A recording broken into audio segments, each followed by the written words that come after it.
going on right now? I don't even know. Happy Friday. Happy Friday to each and every one of you. Holy moly.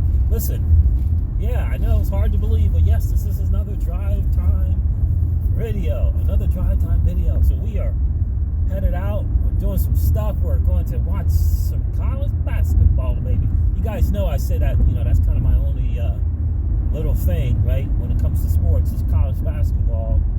So one of the events is going to be in Dallas, Sweet 16 in Dallas. So we're like, me and Miss Crypto C just like, yeah, you know what? Why don't we just go hang out? Dallas is fun. We've been to Dallas plenty of times. It's a fun place to hang out. We're gonna try and do the last minute ticket thing. We'll try that. See how that goes. So we'll see how it goes. Our boys are playing. Our boys are playing tonight. So Duke is playing, family. Duke, the Blue Devils are playing tonight, going up against that monster that is Houston. But I'm just saying, we got a three-headed monster. People are sleeping on our three-headed monster. So we'll see. So listen, this market is crazy right now. It is just doing what the freaking market does. Just doing what it does. Bitcoin's around 69,000. Ethereum's around 3,500, right? XRP's around 60 cents. This big word on the street is the tokenized treasuries reached $1 billion. $1 billion with a B. I mean, how long did that take? It was really, really quick. So, we were right. We called the RWA play for the narrative for this bull run, and it's looking like it's playing out. Because think about it, BlackRock didn't have to go and do this whole thing with this build token fund thing that they're doing on Ethereum. They didn't have to do that, but they did do it. They already had the Bitcoin ETF, but they did start their tokenized movement, and it's going to be big. So the RWA plays that we talked about months and months and months ago are doing really, really well in the market, and I think they're going to continue to do well. Hopefully we get some tokenization on this XRPL. Hopefully. But anyway, the plays we shared months ago were Centrifuge. We shared MOA Finance. We shared Polytrade. Just to name a few. And they're doing really, really well. And I think that's going to be a narrative. Certainly, we would not begin to tell you what to do with your money. But the RWA narrative looked like it is playing out. Some people like Realio as well. I haven't looked into them enough. IX Swap, I think, is an interesting one as well. IX Swap, interesting play as well. So, yeah, the RWA narrative is going to be a thing, It is going to be a thing for sure. So I was listening to Paul Barrett. He was covering the Larry Fink interview, and I said it. We said that Larry Fink wants a Bitcoin ETF. He's going to get it, and if he wants rules and regulations around the tokenization of everything, he's going to get it too. He's going to get that as well, because he is the new fourth branch of the United States government, right? That's BlackRock. So you can just plan on that happening, and then kind of plan accordingly. So interesting thing today, hearing about this XLS 47 for the XRPL, and it's essentially like a price oracle thing, but it does other things as well. Once it's on, you'll be able to tap into the ledger. Will be able to tap into the price oracles from Flare, and I think that is significant for sure. That'll be really, really great when that happens. When they were able to scale with the ledger, because the ledger can scale and you can bring enough value online, it'll be a game changer for the ledger. So XLS 47 can prove to be more significant than the automated market maker. It can prove to be more significant. So do your homework on XLS 47. East. and see how that goes.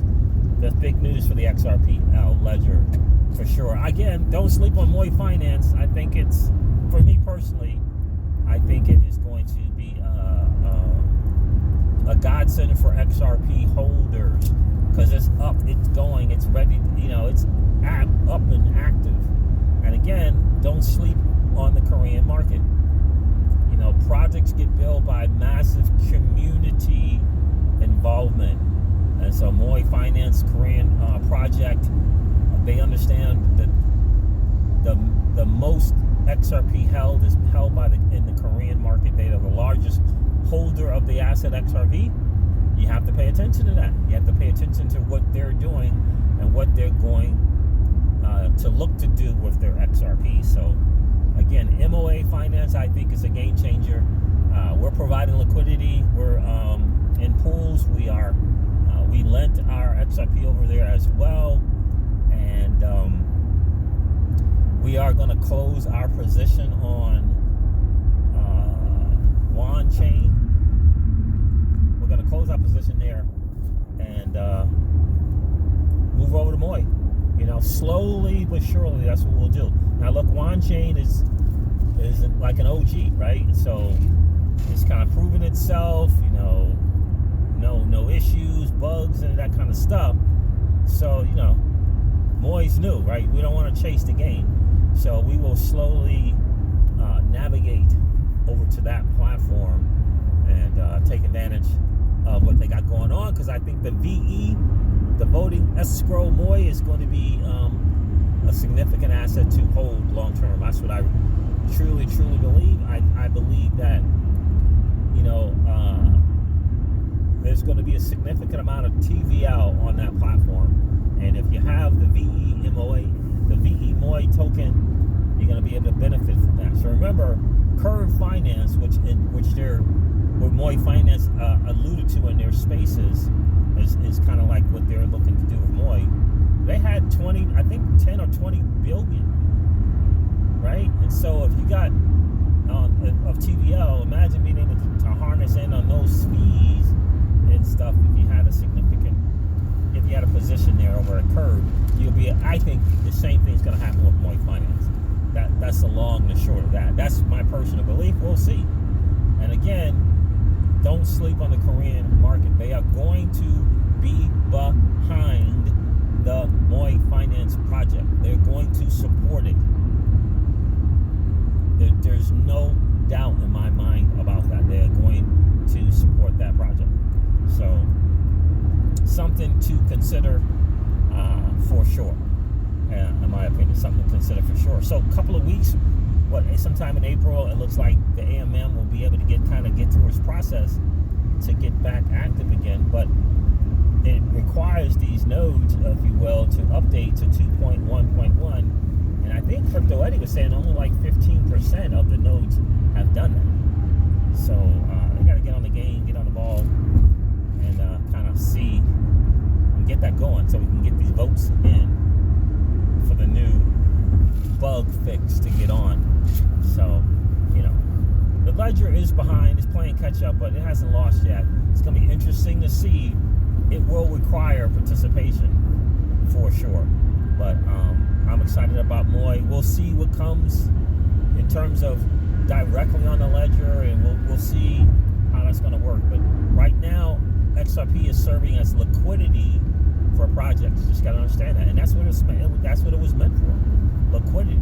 Oh, by the way, I came across this interesting article from Near about Near Protocol. They got some interesting technology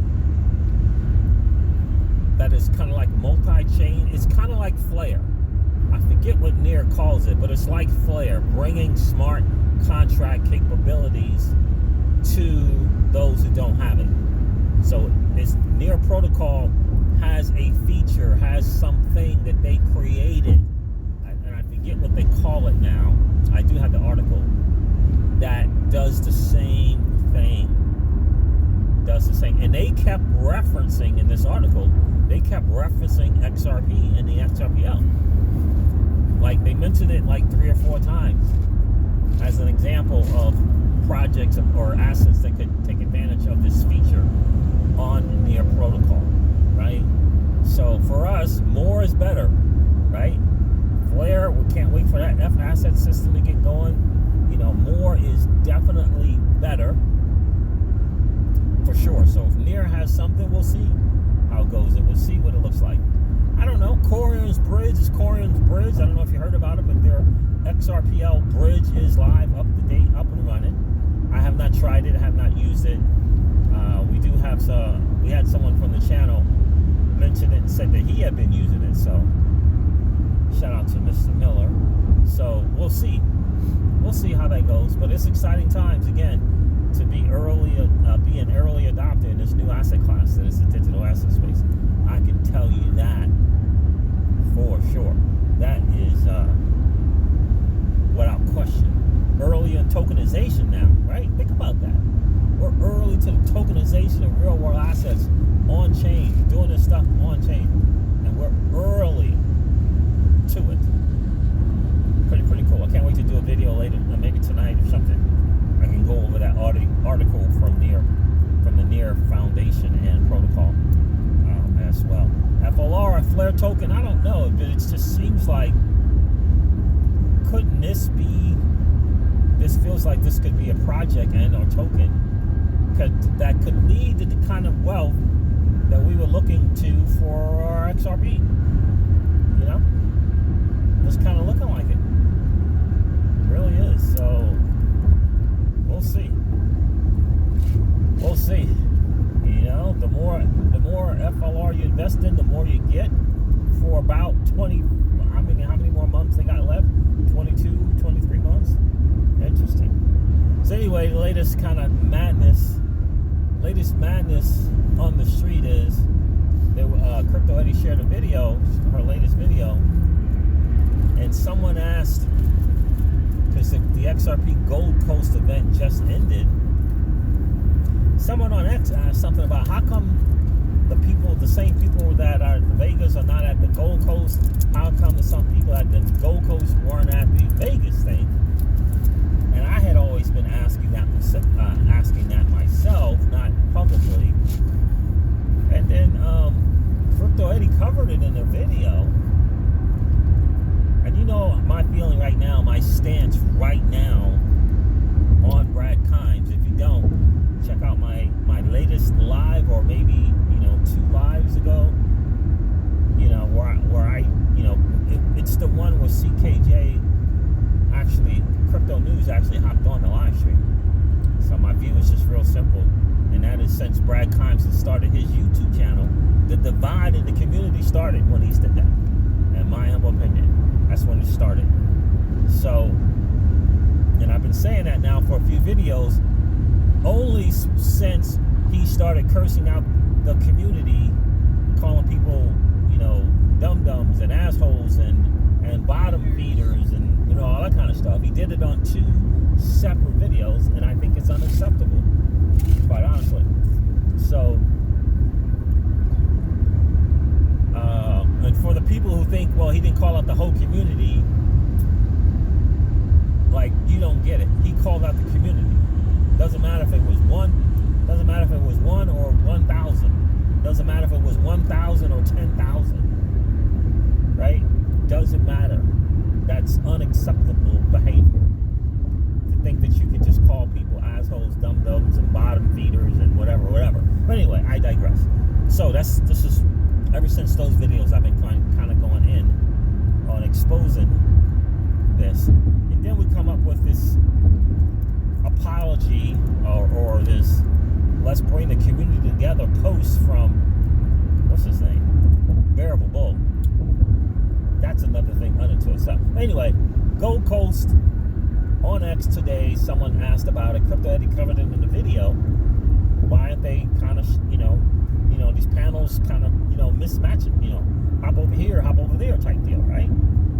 So Crypto Eddie in her video said that, in fact, 5 months ago, the people from Gold Coast, in writing, reached out to Brad Kimes to collaborate for the XRP community. Do a little collaboration. And Crypto Eddie says that in writing, he said no. So, tell me that I'm wrong about the big divide in this community started. Tell me that I'm wrong. It started when he started his channel. So, for her to say that, right? Her with the research and deep diving and the facts. She's not going to say that if that did not happen. That there was in fact a reach out on paper in writing for collaboration, and Brad said no. Don't know what that collaboration would have looked like, but it certainly would have been a more bringing the community together as opposed to causing a divide in the community, which is what I've been speaking to for a while now. So anyway, just wanted to wrap that up. Wanted to make sure I mentioned that. People got to make their own decision about where they want to go, what they want to do, and how they want to do it. But what I am not for is for people coming in and trying to divide the community for their own personal gains. An XRP content creator sharing more non-XRP stuff to the community for sponsorships doesn't seem like a big value add to the XRP holder. 400 videos on Link2 and I Trust Capital, and one video on maybe Spendabits, maybe.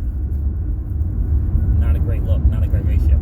So in any case, because Ripple's a sponsor, and I have shares in Ripple, and I got shares in Circle. This is why Circle is going to become the next greatest ever thing, and USD is going to become the thing. Meanwhile, these projects that are building on XRPL, most of them from their own, out of their own pocket, don't get the attention that they rightfully deserve. So, in any case, there it is, fam. This wraps up your XRP Ripple drive time news. I hope that it has been of value to you. If it has, do me a favor, hit that like button. It is absolutely the greatest way you can support the channel. We appreciate that. And if you've been hanging out, watching, and listening to the Crypto Siege, and if you've enjoyed those hangouts, please consider subscribing to the channel. And don't forget to ring that notification bell, baby, so that you know whenever we go live or whenever we upload a video. I'm going to end this one like I do all my videos to remind you guys of this. Old money doesn't want you to win. But that's okay, though, because you and I, we're already winning. And I would ask you to consider this. Perhaps ponder the idea or notion of living your life permissionless. I'll talk to you guys soon. See you.